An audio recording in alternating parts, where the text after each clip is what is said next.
व्यस्तता छ, त्यही पनि यहाँसम्म आइदिनु भएको छ र धन्यवाद दिन चाहन्छु हाम्रो टिमलाई, जसले मलाई विश्वास गरेर मैले नै काम गर्नुपर्छ भनेर त्यत्रो समयसम्म मलाई पुगेर बस्नुभयो र कथा चाहिँ आफैमा पनि एउटा एकदमै राम्रो लागेको थियो मलाई त्यो बेला र त्यसपछि धेरै समय ग्याप भयो र जस अब अनेक दुःखको बावजुद फिल्म चाहिँ पुरा भएको छ अहिले र अहिले गीतको हामी अहिले रिलिजमा छौँ। यहाँहरू सबैलाई धन्यवाद दिन चाहन्छु फेरि पनि।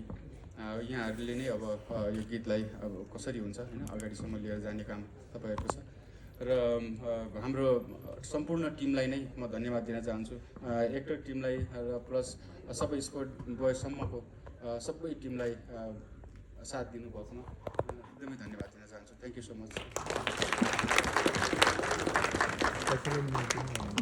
थ्याङ्क यू, धेरै धेरै धन्यवाद। सफलताको शुभकामना बेनिसाजी र सौगातजीलाई।